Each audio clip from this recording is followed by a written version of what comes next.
Assalamualaikum warahmatullahi wabarakatuh, sahabat-sahabat yang dirahmati oleh Allah. Hari ini saya akan menceritakan sebuah kisah nyata yang mengangkat fenomena seorang anggota DPR yang berbohong kepada istrinya dengan alasan dinas luar kota demi melakukan kawin kontrak dengan seorang gadis di Subang, Jawa Barat.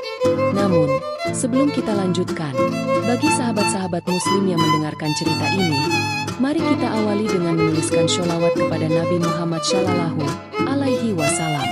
Semoga sholawat ini kelak menjadi saksi bagi kita di akhirat dan membantu kita mendapat syafaat dari Rasulullah. Jangan lupa untuk mendukung channel ini dengan memberikan like dan subscribe. Dukungan Anda sangat berarti dalam menyebarkan dakwah Islam dan semoga menjadi amal jariah yang pahalanya terus mengalir. Amin. Rendra adalah seorang anggota DPR yang dihormati di lingkungannya. Ia memiliki aura wibawa yang membuat orang percaya padanya. Setiap kali berbicara, suaranya tegas, penuh keyakinan, dan seolah mencerminkan kebijaksanaan seorang pemimpin. Namun, tak banyak yang tahu bahwa di balik wajah santunnya, ada rahasia besar yang ia sembunyikan. Rendra hidup bersama Lestari, istrinya yang setia, di sebuah rumah mewah di Jakarta Selatan. Mereka telah menikah selama 20 tahun dan memiliki 2 anak yang kini beranjak dewasa. Lestari selalu percaya pada suaminya. Setiap kali Rendra berkata bahwa ia harus pergi untuk tugas dinas luar kota, Lestari hanya mengangguk sambil mendoakan keselamatan suaminya. Namun, di balik alasan tugas dinas itu, ada kebiasaan gelap yang telah lama ia jalani. Rendra memiliki hubungan rahasia dengan beberapa wanita yang ia temui di berbagai kota. Ia selalu menyebutnya sebagai kebutuhan sementara, yang, menurutnya, wajar untuk seorang lelaki yang memiliki banyak tekanan. Suatu hari, saat sedang dalam perjalanan menuju Subang, Rendra menerima pesan dari seorang perantara yang sudah biasa mengatur pertemuannya. Pesan itu berbunyi singkat. Gadis yang diminta sudah siap. Namanya Dewi, usianya 21 tahun, cantik dan sederhana. Ia menunggu di villa seperti biasa.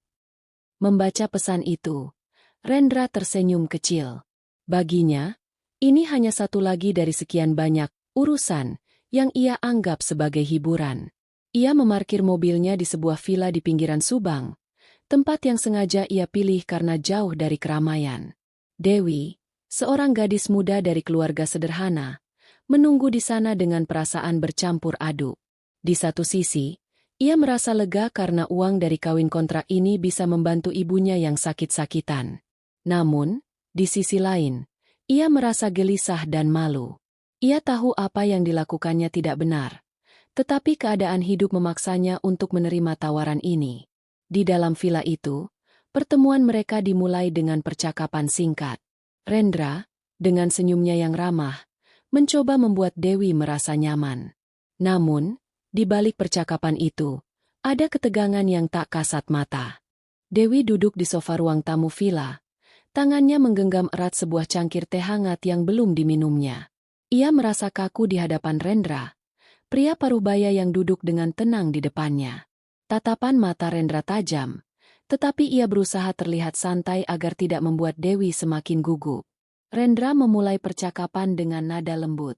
"Kamu Dewi, ya? Aku dengar kamu gadis yang baik. Jangan khawatir, semua akan berjalan sesuai kesepakatan," katanya sambil tersenyum tipis. Dewi hanya mengangguk. Suaranya serak ketika ia akhirnya memberanikan diri bertanya. "Berapa lama, Pak?" Rendra menyesap kopinya sebelum menjawab. 3 bulan, sesuai perjanjian. Setelah itu, aku pastikan kamu dan keluargamu tidak kekurangan. Dewi menundukkan kepala. 3 bulan terdengar seperti waktu yang lama baginya, tetapi uang yang dijanjikan akan cukup untuk mengobati ibunya dan melunasi utang-utang keluarganya. Bagaimanapun, ia merasa dirinya seperti barang dagangan yang diperjualbelikan.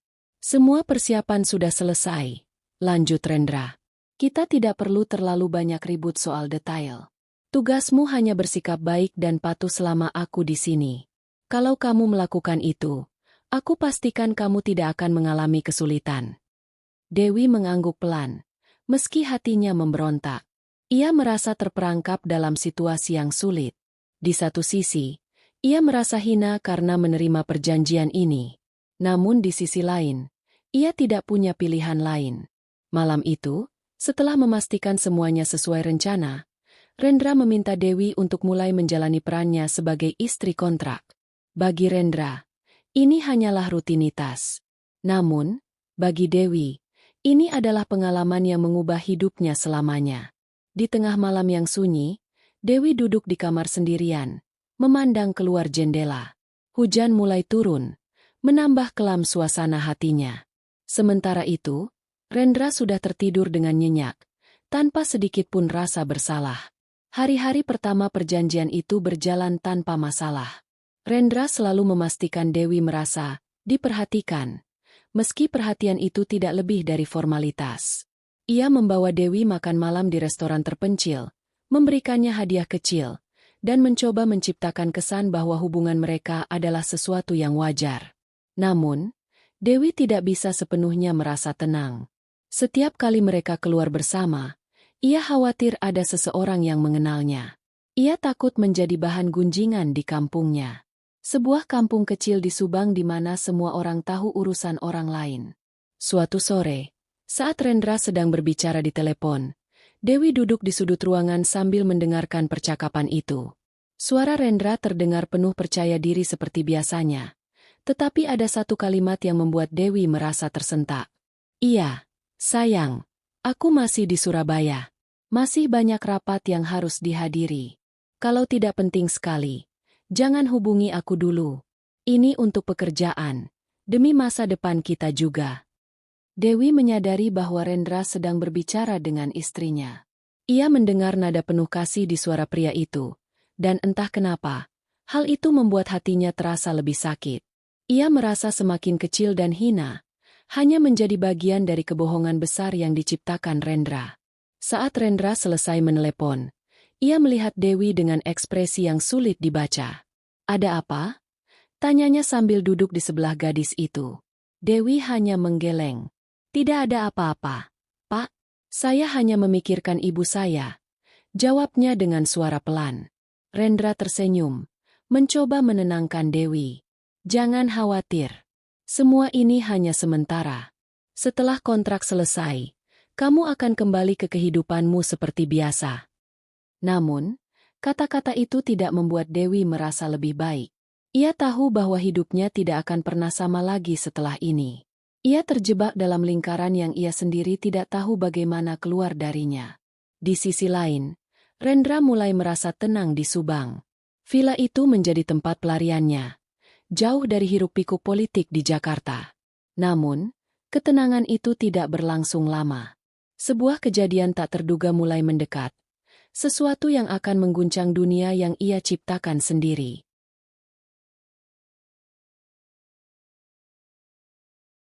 Kehidupan ganda yang dijalani Rendra mulai menunjukkan retaknya. Suatu malam, saat ia sedang bersama Dewi di villa, teleponnya berdering. Di layar terpampang nama Lestari, istrinya. Biasanya, Rendra dengan cepat menjawab panggilan tersebut. Tetapi kali ini ia terdiam beberapa detik, merasa ragu. Dewi, yang sedang duduk di sofa, melihat ekspresi gugup di wajah Rendra. Pak, itu istri Bapak? Tanyanya pelan, namun cukup untuk membuat Rendra tersentak. Iya, jawab Rendra singkat sebelum akhirnya mengangkat telepon. Assalamualaikum. Mas, apa kabar di sana? Suara lembut Lestari terdengar dari ujung telepon. Waalaikumsalam. Baik, sayang. Maaf kalau jarang kabar. Rapat-rapat di Surabaya ini cukup melelahkan, kata Rendra sambil berusaha terdengar santai. Aku hanya ingin memastikan kamu baik-baik saja. Tadi anak-anak tanya kapan ayahnya pulang. Mereka rindu, kata Lestari dengan nada penuh cinta. Iya. Insya Allah minggu depan aku pulang. Kamu jaga kesehatan, ya. Aku harus kembali fokus ke tugas. Ujar Rendra sambil memutuskan panggilan dengan cepat. Setelah menutup telepon, Rendra menatap Dewi yang memandangnya dengan tatapan penuh rasa bersalah. Kamu tidak perlu merasa apa-apa. Ini hanya sementara, katanya tegas, seolah ingin menyudahi percakapan. Namun, Dewi tidak bisa menahan rasa gelisahnya. Pak, saya takut. Kalau ada orang yang tahu tentang ini, Hidup saya akan hancur. Keluarga saya bisa ikut malu. Rendra mendekat dan mencoba menenangkan Dewi. Tidak ada yang akan tahu. Aku sudah memastikan semuanya aman. Kamu hanya perlu percaya padaku. Namun, malam itu suasana hati mereka berdua berubah. Dewi mulai merasa semakin tertekan oleh situasi ini, sedangkan Rendra mulai merasakan ketegangan baru. Ia tahu bahwa semakin lama hubungan ini berjalan, semakin besar pula risiko terbongkarnya rahasia ini. Di sisi lain, Lestari di rumah mulai merasa ada yang aneh. Naluri seorang istri mengatakan ada sesuatu yang disembunyikan oleh Rendra. Ia memutuskan untuk mencari tahu lebih dalam, meskipun belum tahu harus memulai dari mana. Kebohongan Rendra perlahan membangun tembok di sekelilingnya, dan ia tidak menyadari bahwa tembok itu bisa runtuh kapan saja. Lestari mulai menyusun rencana kecil untuk memahami apa yang sebenarnya sedang terjadi. Ketika Rendra tidak di rumah, ia memeriksa beberapa hal yang sebelumnya ia abaikan. Pesan-pesan di ponsel Rendra, catatan perjalanan dinas, dan pengeluaran yang tampak tidak biasa mulai menarik perhatiannya. Salah satu hal yang mencurigakan adalah tagihan penginapan di sebuah villa di Subang. Villa itu bukan bagian dari hotel-hotel besar yang biasa digunakan oleh kalangan pejabat. Kenapa di Subang? Bukankah dia bilang sedang di Surabaya? Pikir Lestari dengan dahi berkerut. Sementara itu, di Subang, Dewi semakin sulit menyembunyikan rasa cemasnya. Suatu hari, saat sedang membeli kebutuhan di pasar, ia mendengar gumaman beberapa tetangga yang mulai curiga. Itu Dewi, ya? Katanya sering terlihat bersama pria tua di villa sana. Apa dia sudah menikah diam-diam? Dewi pulang dengan langkah gemetar, merasa bahwa rahasianya mulai tercium. Sesampainya di villa, ia menemukan Rendra yang sedang sibuk dengan panggilan telepon. Dewi langsung mendekatinya dengan wajah panik. "Pak, saya dengar orang-orang mulai membicarakan saya. Kalau ini terus terjadi, nama saya akan rusak," kata Dewi dengan suara bergetar. Rendra menutup teleponnya dan menatap Dewi dengan tatapan tegas. "Tenang saja, tidak ada yang perlu dikhawatirkan. Mereka hanya bergosip. Aku akan urus semuanya," jawabnya dengan nada dingin. Namun, dalam hati, Rendra mulai merasakan tekanan yang tidak pernah ia alami sebelumnya.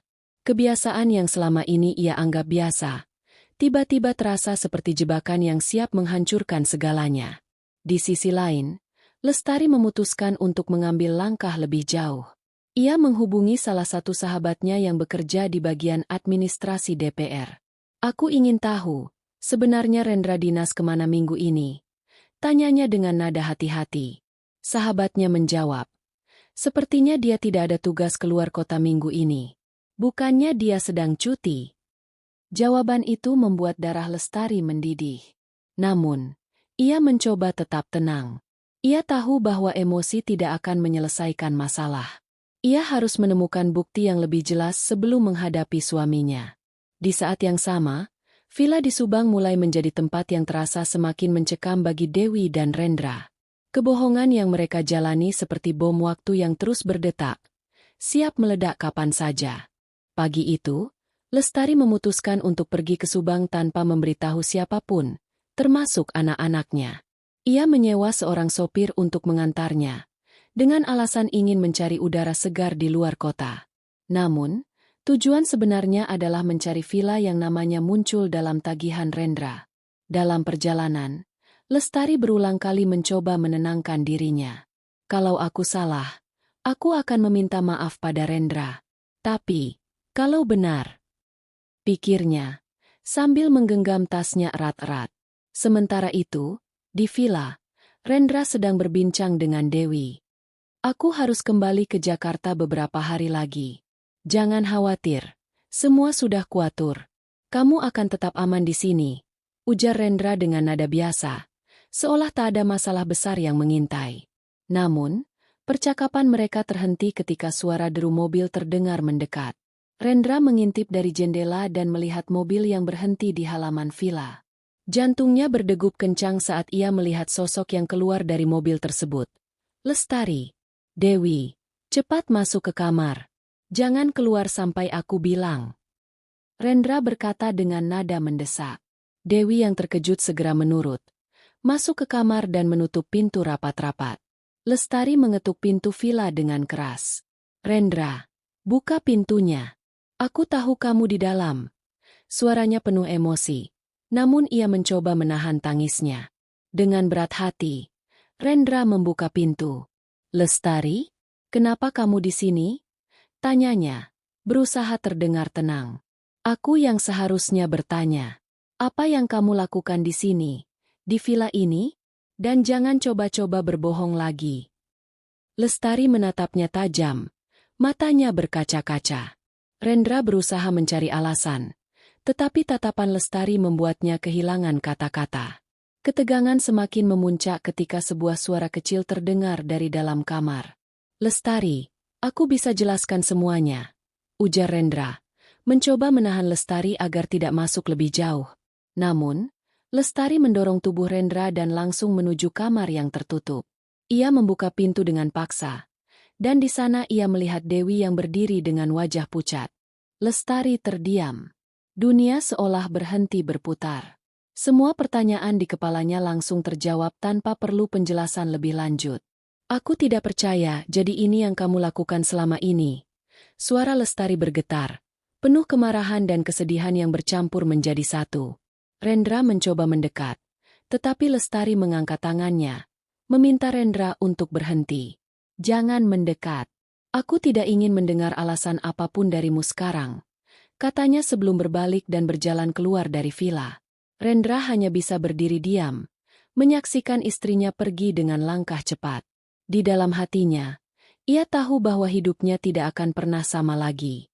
Sepulang dari villa, Lestari tidak langsung pulang ke rumah.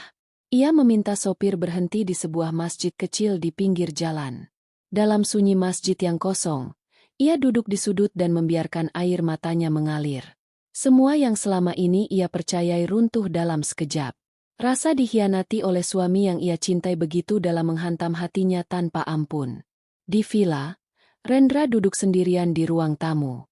Dewi masih bersembunyi di dalam kamar, tidak berani keluar. Kepala Rendra terasa berat, penuh dengan penyesalan dan ketakutan. Ia tahu apa yang telah terjadi akan berdampak besar pada kehidupannya.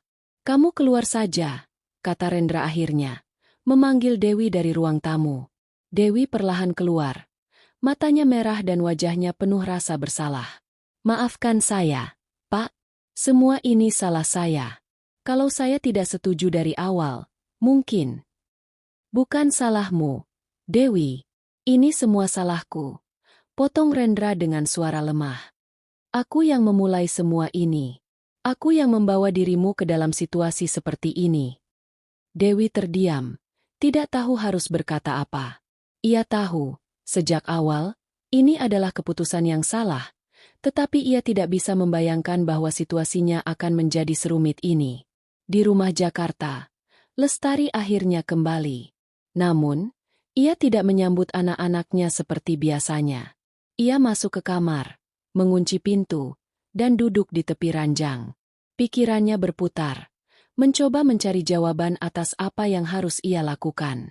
Sementara itu, kabar mengenai perselingkuhan Rendra mulai menyebar. Salah satu tetangga di kampung Dewi yang melihat mobil Lestari di villa mulai berbicara pada warga lainnya. Berita itu dengan cepat menjadi bahan gosip di kampung tersebut. Rendra menerima pesan dari salah seorang koleganya di DPR. Ada kabar buruk tentangmu, Ren. Beberapa media lokal mulai membahas skandal di Subang. Segera lakukan sesuatu sebelum ini membesar. Wajah Rendra memucat. Ia menyadari bahwa permainan ini sudah tidak bisa lagi ia kendalikan. Karir politiknya yang ia bangun selama bertahun-tahun kini berada di ambang kehancuran. Malam itu, Lestari akhirnya memanggil Rendra. Ia duduk di ruang tamu, menatap kosong ke arah dinding, sementara Rendra berdiri canggung di depan pintu. Aku hanya ingin satu hal, Rendra, kata Lestari dengan suara pelan namun penuh ketegasan. Jujur padaku. Apa aku pernah berarti untukmu? Kata-kata itu menusuk Rendra seperti pisau tajam. Namun, ia tahu, tidak ada jawaban yang bisa memperbaiki kerusakan yang telah ia buat. Rendra kehilangan segalanya karena perbuatannya sendiri. Rumah tangganya hancur, karirnya di DPR runtuh, dan nama baiknya tercoreng. Kisah ini mengingatkan kita akan pentingnya kejujuran dan tanggung jawab terhadap keluarga, sebagaimana dijelaskan dalam Al-Quran, Surah An-Nisa ayat 58. Sesungguhnya Allah menyuruh kamu menyampaikan amanat kepada yang berhak menerimanya, dan apabila kamu menetapkan hukum di antara manusia supaya kamu menetapkannya dengan adil. Sesungguhnya Allah memberi pengajaran yang sebaik-baiknya kepadamu. Sesungguhnya Allah adalah Maha mendengar lagi Maha melihat. Dari cerita ini, kita dapat mengambil hikmah bahwa kebohongan dan pengkhianatan tidak hanya merugikan diri sendiri tetapi juga menghancurkan orang-orang terdekat. Sebaliknya, menjaga amanah, berlaku jujur, dan mematuhi ajaran Allah akan membawa kedamaian hidup di dunia maupun di akhirat.